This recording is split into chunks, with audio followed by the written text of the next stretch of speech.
Abra comigo a sua Bíblia no Salmo 119.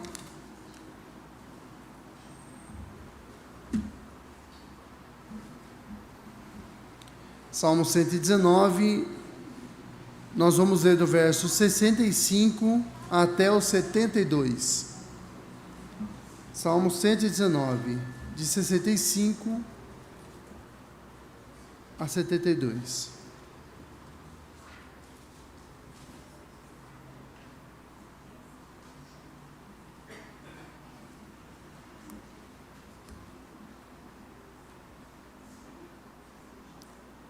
Leamos a palavra do nosso Deus. Tens feito bem ao teu servo, Senhor, segundo a tua palavra. Ensina-me bom juízo e conhecimento, pois creio nos teus mandamentos. Antes de ser afligido, andava errado, mas agora guardo a tua palavra. Tu és bom e fazes o bem. Ensina-me os teus decretos. Os soberbos têm forjado mentiras contra mim. Não obstante, eu guardo de todo o coração os teus preceitos. Tornou-se-lhes o coração insensível, como se fosse de sebo, mas eu me comprazo na tua lei. Foi-me bom ter eu passado pela aflição, para que aprendesse os teus decretos. Para mim, vale mais a lei que procede da tua boca, do que milhares de ouro ou de prata. Até aqui a palavra do nosso Deus. Irmãos, antes de nós começarmos a nos debruçar sobre esse salmo, algumas curiosidades, ou sobre esse trecho do salmo, né? Essa porção do salmo, algumas curiosidades sobre esse salmo. O Salmo 119, ele é um salmo que a gente pode considerar como uma ode, né? Uma aclamação a palavra de Deus. Então, todas as estrofes dele, você vai encontrar algum elogio, algo que diz respeito à palavra de Deus, seus atributos, a palavra de Deus como sendo excelentíssima, né? A excelência. Esse salmo também, ele é escrito em português, não dá certo, mas no hebraico ele é escrito em forma de acróstico, ou seja, cada uma das estrofes dele começa com uma das letras do alfabeto hebraico. São 22 letras no alfabeto hebraico, ou seja, dessa forma são 22 estrofes, e cada uma das estrofes tem 8 versos. E cada uma desses 8 versos começa com uma das palavras, das sílabas do alfabeto hebraico. No caso, essa parte, ela começa com o tet, tá? É uma das palavras aí do alfabeto. Bem, dito isso, né, dadas essas explicações preliminares, vamos ao texto. Irmãos, o texto aqui, o salmista, ele vai falar de uma coisa bastante importante, que é a respeito do sofrimento. A relação da palavra de Deus, a relação de Deus com o nosso sofrimento. E como que você reage ao sofrimento? Quando as coisas não vão bem, porque nós passamos por sofrimento, nós passamos por dificuldades. Alguns jovens hoje à tarde vão ter que passar por uma prova, né?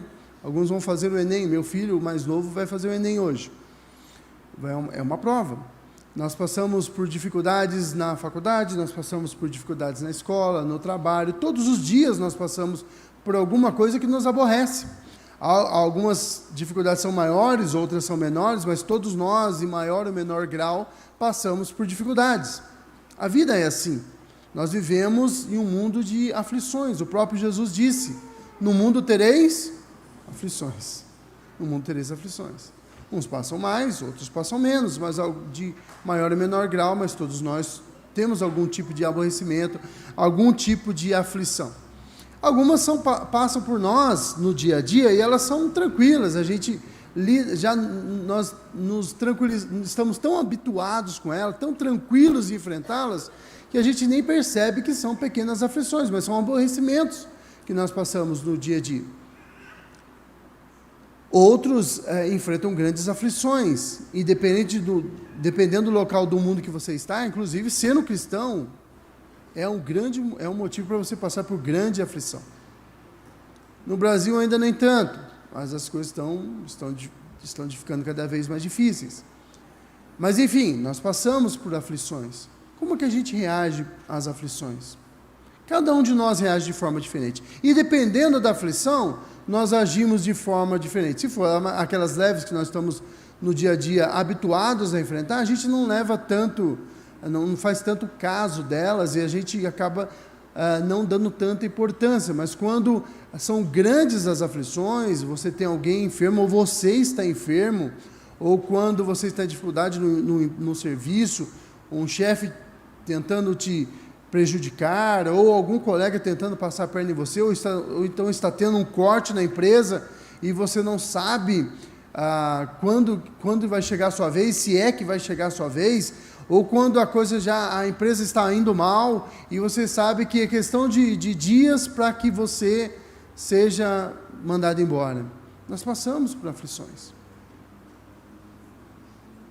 Como nós reagimos às aflições revela aquilo que somos, aquilo que conhecemos a respeito de Deus, aquilo que cremos, porque as nossas atitudes revelam aquilo que está dentro do nosso coração. Lembra, tem uma passagem na Bíblia que diz, a boca fala do que o coração está cheio, mas não é só a boca não, as nossas atitudes falam que está cheio o nosso coração. Lembra, Mateus 7, pelos frutos conhecemos a árvore. E isso não quer dizer só de coisas ruins, mas na forma que nós reagimos ao dia a dia, às circunstâncias do dia a dia. Como você reage? Como você reage quando está doente? Como você reage? Você reclama com Deus? Você vira as costas para Deus? Você começa a murmurar? Você começa a agradecer? Você é submisso? Você pede misericórdia? Você reconhece que você merece tudo aquilo? Existem vários exemplos na Bíblia de pessoas que passaram por tribulação. Jó, quando a tribulação veio sobre ele, ele perdeu tudo que tinha, seus filhos morreram, tudo no mesmo dia. O que ele fez? Aquilo que nós faríamos, todos nós aqui faríamos, Ele rasgou a sua roupa e ele adorou o Senhor. Não eu vim para esse mundo, não tornarei a ir dele, o Senhor deu, o Senhor tomou, bendito seja o nome do Senhor. Todos nós faríamos isso, E isso me destrói, irmãos, às vezes, porque eu fico pensando como eu agiria no lugar de Jó. Ruth, ou melhor, Noemi, a sogra de Ruth, ela se tornou amarga. Ela se tornou extremamente amarga. Mas de onde você tirou isso, Diogo? Foi ela que disse.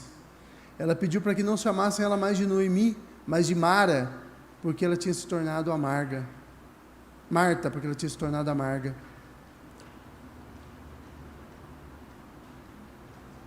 Como nós reagimos?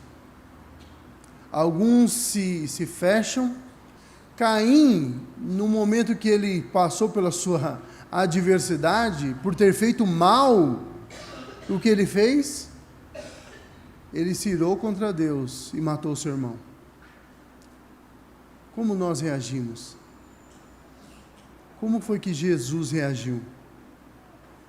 No momento que ele olhou para as pessoas que estavam traindo ele, que estavam julgando ele injustamente, e ele disse, Pai, perdoa-os, não sabem o que fazem. Como é que o salmista reagiu?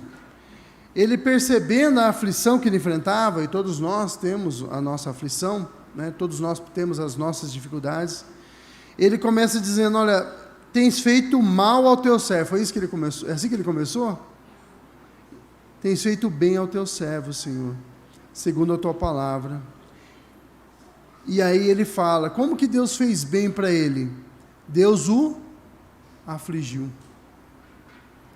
Antes de ser, versículo 67, antes de ser atingido, andava errado, mas agora guardo a tua palavra. Ou seja, como que Deus agiu bem na vida deste salmista? Ele reconhece, o salmista reconhece, quando Deus mandou aflições sobre ele, porque isso fez com que ele saísse do caminho errado. E ele fala, o Senhor tem feito bem para mim. E como que Deus fez bem para ele? Afligindo-o. Irmãos, Deus é aquele que castiga aqueles que amam. A Bíblia fala por diversas vezes, e os escritores hebreus dizem isso com muita ênfase, ele fala que Jesus chicoteia aqueles a quem ama, que Deus é aquele que repreende os filhos que ama. Aqueles que não são repreendidos, aqueles que não passam por aflição, são os filhos não são os filhos legítimos, ele chama de bastardos, né? O filho não legítimo, porque esse aí o pai não está nem aí para ele. Agora, o filho legítimo, ele passa por dificuldades. Ele começa dizendo que os soberbos forjam mentiras, os soberbos não passam por nada disso. Lembra Asaf, quando ele escreve o Salmo 73, que ele fala que ele começou a ver a prosperidade do ímpio e ele quase se desviou. Aí ele falou assim, eu estava pensando isso, eles não passam pelas dificuldades que nós passamos, a vida deles para eles é mansa, não é assim que a gente olha de vez em quando? Olha a vida dos ímpios, olha a vida dessas pessoas que têm poderes nessa terra, juízes, governantes, e eles fazem o que querem, e parece que nada acontece. Era isso que Asaf, era a mesma coisa que Asaf estava enfrentando, era mesmo o dilema que Asaf estava diante dele. E ele fala, até que eu entrei no templo, e então eu vi o fim do ímpio. E aí ele muda a perspectiva, ele tira a perspectiva da horizontal para as pessoas que ele estava olhando, para o ímpio, e ele começa a olhar para Deus. E quando ele começa a olhar para Deus, ele fala, o Senhor os coloca em lugares escorregadios, eles não sabem o que vai acontecer, eles estão o tempo todo inconstantes, estão prestes a cair em destruição, e eles não têm sequer noção disso. Aqui no Salmo 119, o salmista diz, os soberbos têm forjado mentiras contra mim, não obstante, eu guardo de todo o coração os teus preceitos. Quanto mais a tensão aumentou, quanto mais a pressão aumentou, quanto mais densa foi a luta, intensa foi a luta, quanto mais densas as trevas, eu mais me agarrei na tua palavra. O Senhor tornou-se-lhes o coração insensível como se fosse de sebo, mas eu tenho prazer na tua palavra. Mas eu só passei a ter prazer na palavra quando veio a aflição. Foi-me bom, versículo 71, foi-me bom eu ter passado pela aflição, para que eu aprendesse os seus decretos. Quando foi que ele aprendeu os decretos? Quando ele passou pela aflição. Irmãos, o mundo, pelo menos o mundo ocidental, da Europa para cá, né, metade da Europa para cá, ele tem vivido dias de grande prosperidade financeira. As pessoas vão bem, e acreditam que não precisam mais de Deus, não há necessidade, nós já temos tudo o que precisamos, pelo menos aquilo que eles imaginam que precisam, e eles têm virado o seu coração para Deus, eles têm fechado o seu coração para Deus, e eles têm passado por grandes tribulações por causa disso. Mas eles ainda não se tocaram, ainda não se deram conta que essa diversidade, essas tribulações que eles têm passado. Por exemplo, nós oramos pela Ucrânia, pelo fim da guerra. Há uma agressão injustificada da Rússia contra a Ucrânia, mas a Ucrânia é um dos países onde o evangelho está completamente abandonado.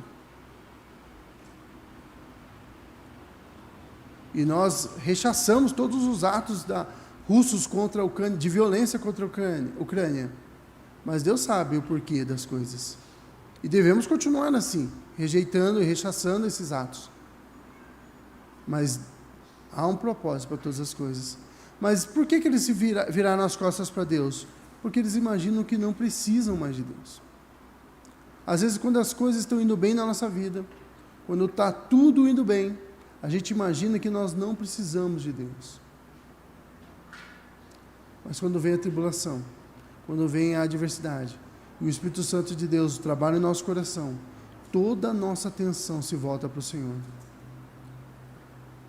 Toda a nossa atenção se volta para Ele. As tribulações têm essa propriedade. Alguém já disse, se eu não me engano foi o C.S. Lewis, que a tribulação é o megafone de Deus para um mundo insensível. É mais ou menos assim que ele fala, que ele escreveu. Então, nós devemos estar atentos com relação a isso. Irmãos, as tribulações elas nos levam mais para perto de Deus, ou ela deve nos levar mais para perto de Deus. Nós devemos olhar pelas coisas que passamos e nós devemos colocar tudo isso em oração. Nós devemos buscar a Deus, nós devemos anelar pela presença de Deus, nós devemos querer estar onde Deus está, devemos querer estar na presença dEle o tempo todo, mesmo que a tribulação não passe, mesmo que a luta não cesse. Nós devemos querer estar onde Deus está, porque é Ele que nos atrai à presença dEle, é Ele que nos chama à presença dEle, é Ele que nos busca e nos atrai, e a tribulação é uma dessas formas que Deus utiliza para nos trazer para perto dEle. E como devemos reagir quando isso acontece? Devemos nos voltar para a palavra de Deus, devemos nos voltar à oração, e devemos ser gratos a Deus, porque Ele tem olhado por nós, Ele tem cuidado de nós, e nós estamos na palma das mãos dEle. Ele jamais se esquece de nós. É isso que o salmista diz. E aí ele conclui: para mim vale mais a lei que procede da tua boca, que milhares de ouro ou de prata. A riqueza tem ela tem a capacidade de nos dar uma falsa sensação de que tudo está bem. No reino de Jeroboão II, o rei de Israel, do reino do norte, as coisas pareciam que estavam indo muito bem. Havia prosperidade, não havia tribulação, estava tudo indo tranquilamente, e eles achavam que porque as coisas estavam indo bem, estava tudo certo. Havia idolatria, havia todo tipo de pecados ali, havia injustiça, havia vários problemas. Mas eles achavam que estava tudo indo bem, Deus está abençoando. Ou os deuses estão nos abençoando, porque nós adoramos vários deuses e nada tem acontecido. Mas então veio o juízo. A Assíria veio, levou todos trouxe pessoas de fora, e as 10 tribos do norte nunca mais foram encontradas. O que surgiu no lugar foi um bando um povo mestiço, um bando de pessoas mestiças, porque foram trazidas pessoas de várias partes do Império Assírio, foram devolvidas depois por causa de problemas que a terra estava enfrentando. Leões estavam atacando as pessoas, estava tendo uma pestilência ali, e aí os assírios devolvem um pouco de pessoas de Israel para o seu território, eles se misturam, e na época de Jesus eles são considerados menos do que gentios, porque eles não são nem gentios e nem judeus, eles são mestiços. Às vezes a gente acha porque as coisas estão bem, está tudo bem entre nós e Deus. Nós devemos olhar para os nossos pecados, nos reavaliar, observarmos quando as tribulações não são consequências, nem sempre são, irmãos, mas não são consequências do nosso distanciamento com Deus. E às vezes Ele só está trabalhando no nosso coração para nos tornar mais parecidos com Ele. Jó era um homem temente a Deus. Ele não se enquadra nesse quadro que o salmista expõe. Ele conhecia Deus. Ele era um homem extremamente temente a Deus. Mas depois que ele passou por toda a tribulação, o que ele disse? Antes eu te conhecia de ouvir falar, mas agora eu ando com o Senhor. Agora é de contigo andar. Agora eu ando com o Senhor. E quando foi que ele começou a andar com o Senhor? Durante a tribulação. Eu não sei como é na vida de Jó antes da tribulação, irmãos, mas depois que se você ler a história de Jó, durante a tribulação, ele orava o tempo todo. O tempo todo ele estava, mesmo quando ele achava que Deus não estava sendo totalmente justo com ele, mas ele estava orando. O tempo todo ele estava orando. Quando ele não estava respondendo os amigos que estavam ali falando mal dele, ele estava, e até durante aqueles momentos ele ainda estava falando, ele falava com os amigos, daqui a pouco ele se volta para Deus e conversa com o tempo todo. Foi-me bom ter eu passado por aflições, para que eu aprendesse os seus decretos. Irmãos, que não precisemos passar por isso, que não precisemos passar pela tribulação para aprender essas lições importantes, que nós aprendamos essas lições, ou essa lição, quando outra coisa ainda está, quando o mar está tranquilo, quando há bonança, quando não há tempestades no horizonte, que a gente aprenda isso, para que quando a luta vier, porque ela virá, certamente virá, Jesus prometeu isso, no mundo tereis aflições, mas quando ela vier, nós estejamos firmes, fortes e sustentados pelo amor de Deus, para que possamos passar até o outro lado, até o final da nossa jornada, irmãos, em novos céus e nova terra, onde habita a justiça.